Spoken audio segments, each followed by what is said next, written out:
America ने Iran पर हमले की डेडलाइन एक बार फिर बढ़ा दी है।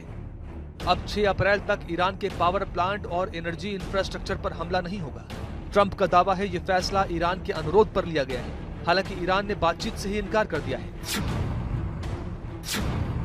ईरान के रेवोल्यूशनरी गार्ड्स ने मिडिल ईस्ट के होटलों को चेतावनी दी है। कहा है जिन होटलों में अमेरिकी और इजरायली सैनिक ठहरेंगे उन्हें निशाना बनाया जाएगा। तनाव के बीच ईरान ने 10 लाख से ज्यादा नए सैनिकों की भर्ती का दावा किया है। रिपोर्ट्स के मुताबिक अमेरिका के संभावित जमीनी हमले को देखते हुए यह बड़ा कदम उठाया गया है। अमेरिका मिडिल ईस्ट में अपनी सैन्य ताकत को और बढ़ाने की तैयारी में है।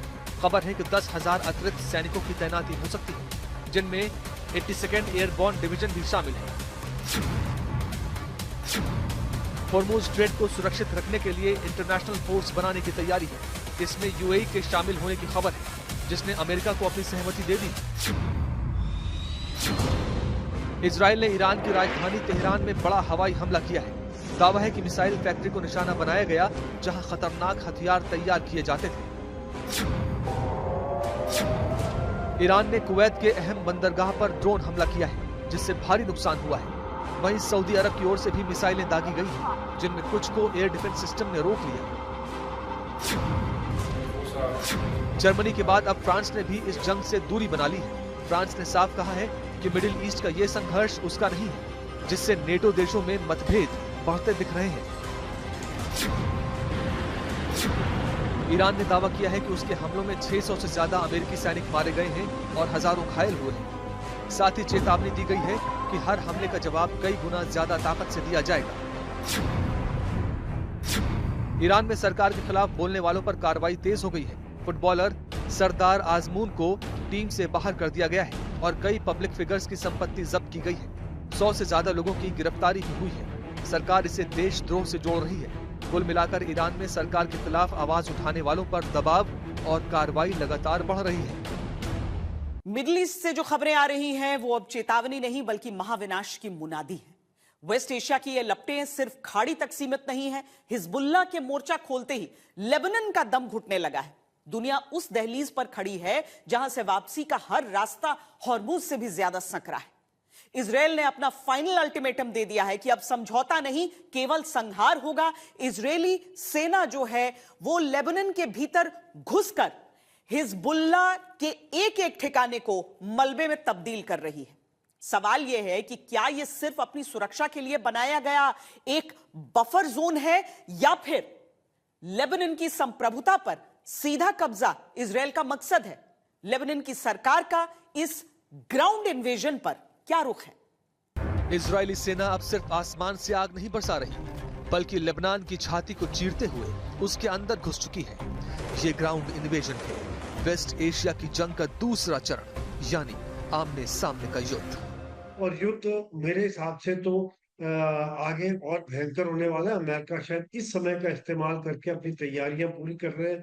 उनके मरीन तब तक पहुंच जाएंगे, उनके मिसाइल्स डिप्लॉय हो जाएंगे, उनके एयरक्राफ्ट कैरियर जो और हैं वो डिप्लॉय हो जाएंगे।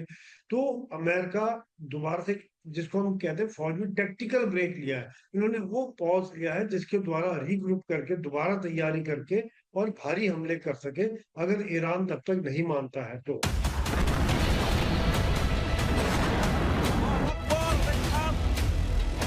इजराइल ने दहाड़ते हुए ऐलान किया है कि अब लितानी नदी तक का इलाका हिजबुल्लाह से साफ होगा। बॉर्डर से 30 किलोमीटर अंदर तक इजराइल एक ऐसा बफर जोन बनाने जा रहा है जहां परिंदा भी पर नहीं मार पाएगा।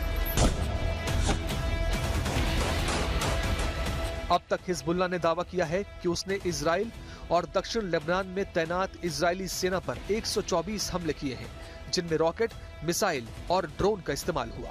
इजराइल का सीधा संदेश है कि जब तक उत्तरी इजराइल का एक भी नागरिक असुरक्षित है, तब तक दक्षिण लेबनान में किसी को कदम रखने की इजाजत नहीं दी जाएगी। साथ ही इजराइल की नई सीमा अब होगी लितानी नदी। दक्षिण लेबनान, जहां आज इजरायली बुलडोजर और टैंक हिजबुल्लाह के ठिकानों को मिट्टी में मिला रहे हैं, वहां असल में लेबनान की सरकार का नहीं बल्कि शिया आतंकी संगठन हिजबुल्लाह का कब्जा है। ये वही हिजबुल्लाह है जिसे ईरान और IRGC पालती पोसती है और इजराइल के खिलाफ इस्तेमाल करती है। अब लेबनान की सरकार का रुख सुनिए, जो इस पूरे खेल को पलट रहा है। लेबनान की सरकार हिजबुल्लाह को एंटरटेन करने के मूड में बिल्कुल नहीं है। प्रधानमंत्री नवाफ सलाम और राष्ट्रपति जोसेफ आउन ने हिजबुल्लाह को सीधा आईना दिखा दिया है। लेबनान की सरकार ने 2 मार्च 2026 को एक ऐतिहासिक फैसला लिया और हिजबुल्लाह की सैन्य गतिविधियों को गैर कानूनी घोषित कर दिया। लेबनान सरकार ने साफ कहा कि हिजबुल्लाह के रॉकेट हमले गैर जिम्मेदाराना है और ईरान की IRGC लेबनान की संप्रभुता से खिलवाड़ कर रही है। लेबनान ने तो ईरान के राजदूत को पर्सना नॉन ग्रेटा घोषित कर दिया, जिसका मतलब हुआ कि बोरिया बिस्तर समेटने का अल्टीमेटम दे दिया गया है। अब आते हैं सबसे महत्वपूर्ण सवाल पर कि इजराइल दक्षिण लेबनान में क्यों घुस रहा है।